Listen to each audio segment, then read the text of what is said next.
Hi guys, welcome to another episode of Living Life at Life.edu. I am your host, Dr. Veronica Garcia, and today I am joined by the one and only Dr. Brian McAulay. Hi, welcome. Hi, Dr. Garcia. Good to see you. So awesome to have you here. It's such an honor to have the opportunity to interview you just a few weeks after stepping into the role of being president of Life University. It is my fourth week. Look at you. As a matter of fact. Congratulations on 1 month. I've survived. How about that? I love it. So, Dr. McAulay, you have an extensive history at Life University. But before that, I want to touch a little bit into what inspired you to become a chiropractor. Well, it was interesting. I came at it from a different viewpoint. I was exposed to this idea fairly early on that there was a different way of looking at healthcare.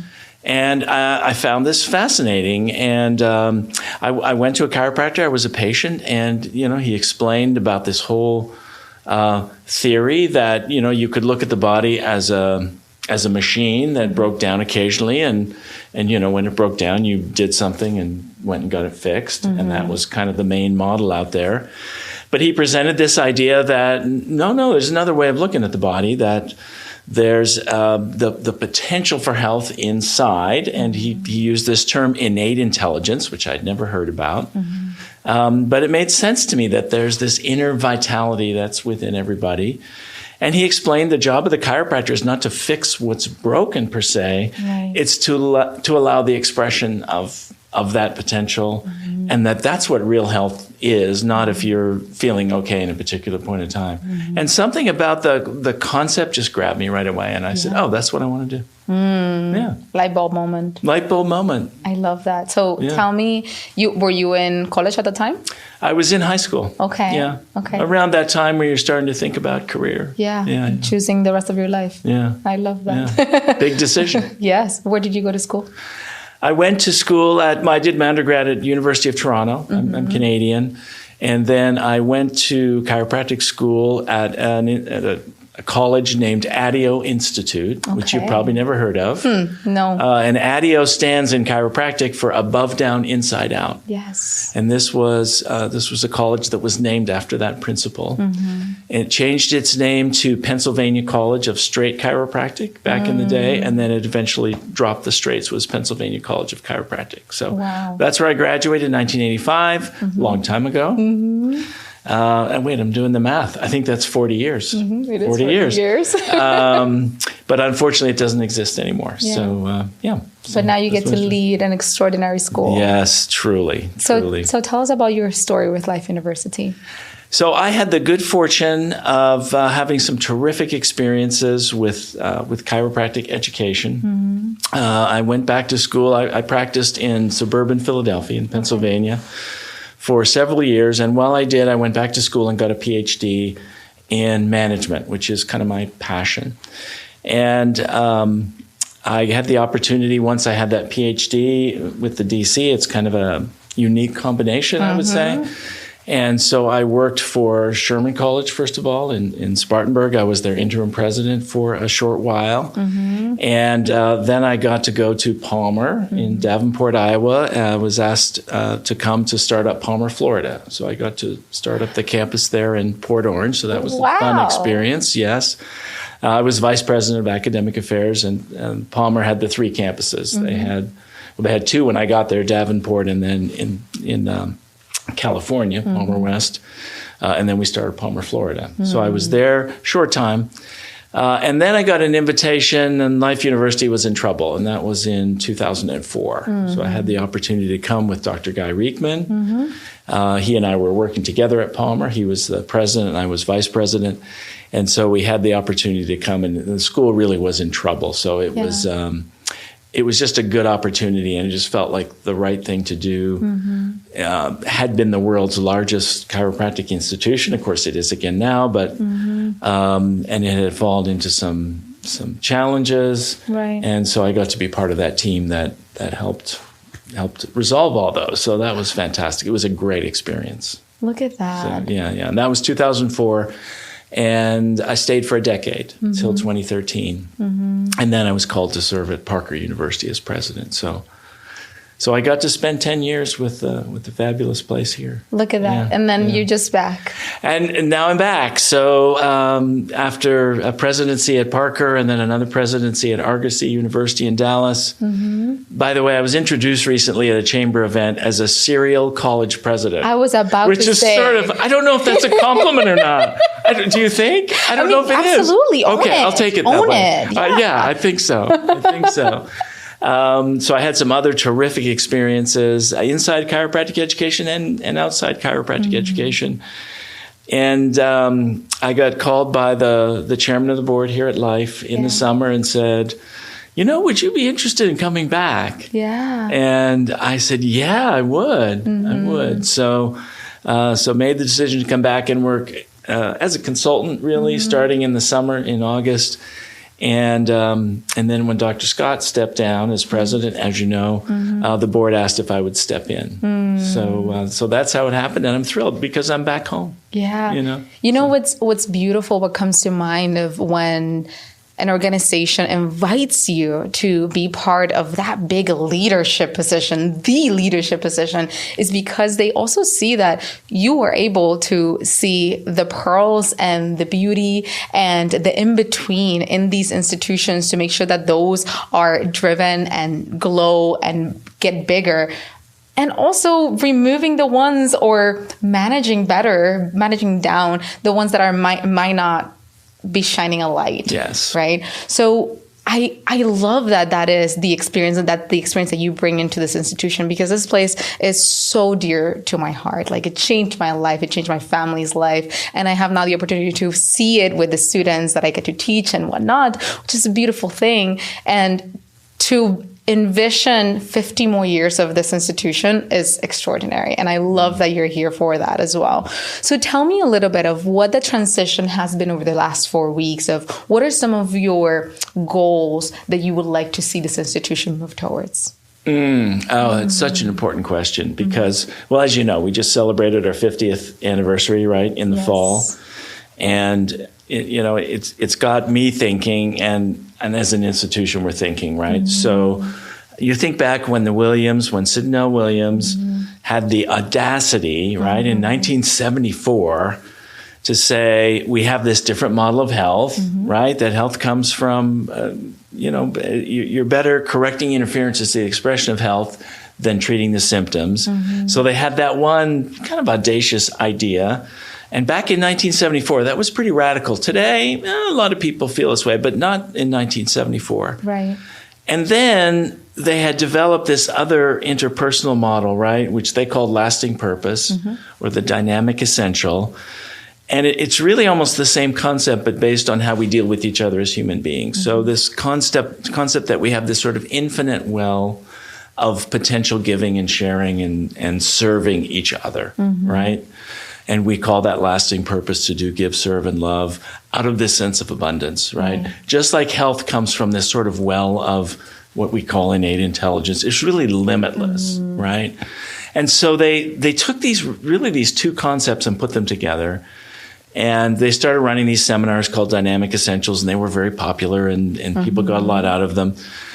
And then they said, let's start a college. And it's amazing to me, that vision, to do that.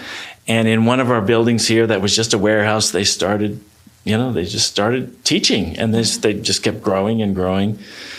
And by the 90s, Life University was massive. I mean, it had 3,500 chiropractic students, which is outrageous. Yes. So phenomenally successful. They did Life around the world. So they had this vision that to bring this model of health, not just here to the U.S., but to go to Europe, to China, to Central America. Now we have, it looks like this year we're going to start a program in Africa, near Nairobi, and Dr. Scott is working on that project. So you've got Life around the world. You've got all the research that was done, the Sid Williams Research Center here, research on not just back pain, there's a fair amount of that, but going much, much deeper and into wellness responses to chiropractic care and inside the black box of how the adjustment works. Like, all of this came from that one vision, right, in these past 50 years. So the question is, as you said, what is the next 50 years? Yeah. Right? Is it more of the same? And I don't think it is more of the same, because I think the world is ready for these concepts much more so than in 1974. I think people are more open to it. I think, the world is changing so rapidly. We have technologies we can leverage, and we don't know exactly where we're going, but the expression in my mind is 10x. We have to think about not increasing our size by 25%, but how can we spread this thing far and wide, and how can we create massive magnification of what's going on, and not just in chiropractic. I mean, what do we need to do in the nutritional arena? What do we need to do in terms of exercise? Dr. John Downs, who's here, has this notion that we're all athletes. Yeah. So here at Life, we do a lot of work with athletes and athletic care and performance. But his thing is everybody's an athlete. It's just different levels. So how can we bring the kind of sophisticated work that we're doing with athletes to, someone who's 85 and their athletics is getting upstairs, right?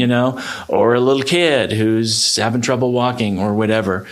So I think we got to blow the lid off this thing. I really do, in the next 50 years. So it's really exciting to be. I feel like I'm on this cusp, like we've had this 50 years. It's been amazing.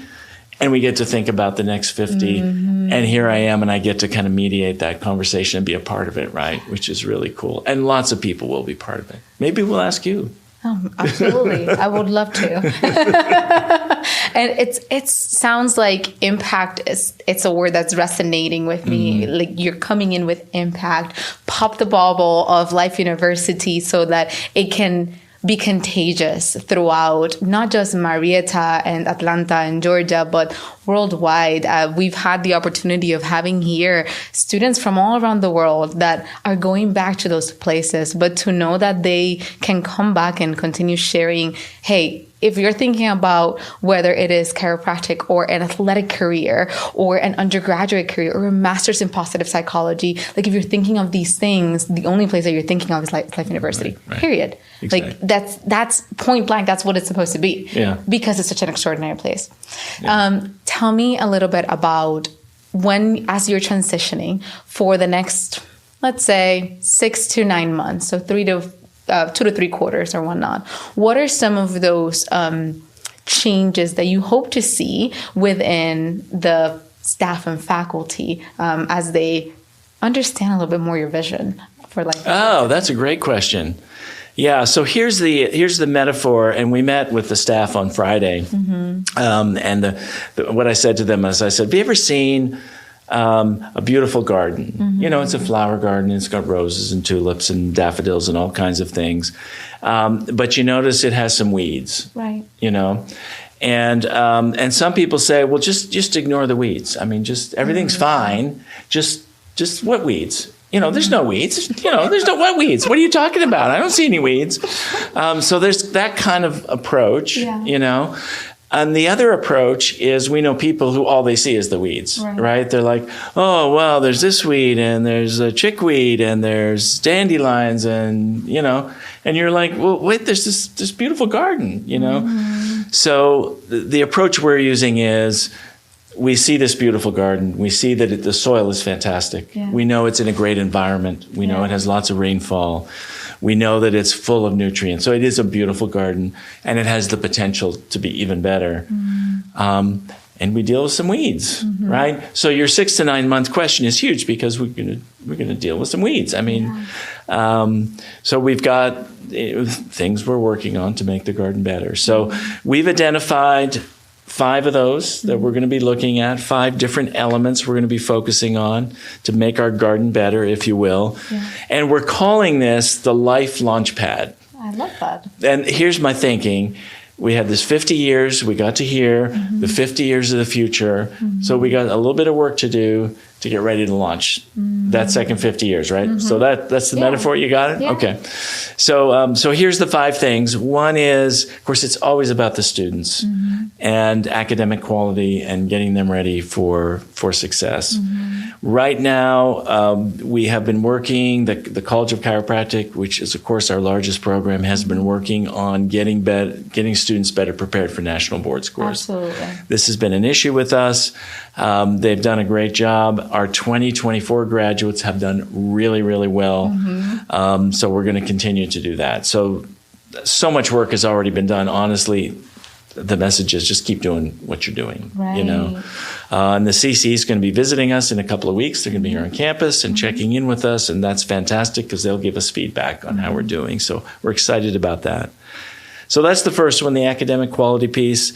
The second one is enrollment. Yeah. We have this issue in the United States anyway, where chiropractors are retiring, of course, and they work 30, 40, 50 years, not 50 maybe, but well, some. But 40 years, and then, people deserve to retire. We are not graduating enough chiropractors every year to even replace the ones that are retiring, right? So we're not doing a good job. We, meaning the colleges, we're not producing enough chiropractors. So we have to figure out a way to grow and how to show more people about these great careers we have, not just chiropractic, but in the nutrition realm and exercise science and the positive psychology side. So enrollment's going to be a focus. We're hearing a lot out there, speaking of weeds, about this demographic cliff you've heard about, where the number of high school students is dropping. So there's issues that we need to, we need to be really good at enrollment. And anyone watching this, please help us. Please tell a student who would love to have a life that's full of commitment and full of rewards, and to really help people on a fundamental level. Yeah. There's a huge need. There's a huge need. We're not keeping up. Thirdly, culture. We're going to make sure that we are all expressing lasting purpose. It's a goal to give, do, serve out of a sense of abundance. It's a goal. You never really get there, but I think we all can do better. For us to respect each other with absolute respect and all that.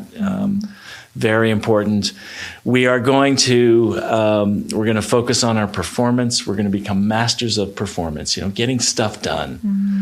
And that means, and my PhD's in management, so this is where we talk about we know we have this incredible vision, right, for the university to literally transform not just healthcare, but how patients experience their own health, right? So we have that strong vision, but it's not just enough to have the vision, right? We need a strategy. We need a strategic plan. So that means having goals, right? So in the various aspects of how we operate around the university, we'll have goals that are specific and measurable and aspirational, but realistic, that have a timeline. All that structured stuff. Yeah. That you need to do to keep moving in that right direction. It's like a roadmap. You have the vision, you know where you want to go. We want a world that's more healthy and things more vitalistically. The strategy is like, well, okay, how are we going to get there? Right. And then the third key piece, of course, is executing. What do you do on a daily basis to get there? And then the fifth thing is financial health. Yeah. We are a nonprofit institution. We don't make money for shareholders or anybody, but we do have to pay our bills, and we have staff and faculty who deserve to be paid, maybe. Just a thought. Little nugget. So we just need to be sure that we're keeping an eye on that and making sure that that we're paying our bills, that we have the resources we need to grow. So those are the 5 things that we're going to be focusing on. 6-9 months, maybe 2 years. Yeah. In the meantime, we're going to talk about those next 50 and have some fun. I love that. We have a big party. There'll be cake. I like that. There will be cake. Yeah, gluten-free. I'm joking. No gluten-free. Sorry. No gluten-free cake. No. We'll have that option. Frosting. We will have that option. There we go. No, but I love it. It's very specific, and I love that is exactly the vibe that we got from just being in that meeting on Friday with all the faculty, all the staff. It was yes, this is black, this is white, this is exactly where we're going. if the vision is so clear, it's so much easier for all of our constituents to be able to jump into that vision as well. Fantastic. Right? So I thank you for bringing that. And it's such an exciting new piece. And I always tell, just like I tell my students, something new, sometimes it can be a little bit iffy because you don't know what it might be or how the road is going to take you. Yeah. But that is the space in between knowing and the unknowing, the learning. And we're here to learn and grow and support each other and love each other. And I love that. I'm so excited. I'm excited for our students in chiropractic to have ease and have peace because they're already doing so amazing. And I'm excited for our culture to evolve. And I'm excited for enrollment to continue increasing because I know they do such a big job down there in that team. And I am just ecstatic for the next 50 years, but just to be able to live the next 2, 3, 4, 5 years of Life University. And for you to say absolutely to coming in first as a consultant and then to, okay, I'll be the leader. Oh, sure. I got you. Sure I got thing. you. I got this. Send me the invite. Right, exactly. Send me a meeting invite and I'll be there. I love that. Tell me, 2 personal goals, if you don't mind sharing, for yourself. Well, the big thing is, and I've committed 2 years to Life University, that at the end of that 2 years, we have that cake. Yes. And we look back and say, I think we're ready. Yeah. I think we're ready now for the next 50. Mm-hmm. If that can happen, that will just make my heart sing. When that can happen. Yeah, when that can happen. Then my heart will sing. Yeah, I'll sing with you. Okay. I'll have maracas in the background. And if that happens, I don't need a second thing. Okay, all right. I love that. Well, thank you so much for your time. I know you have a super busy schedule. I really appreciate your just a few minutes of just sitting here and kind of explaining a little bit more to our community what the goal and who Dr. Brian McAulay is. But good luck.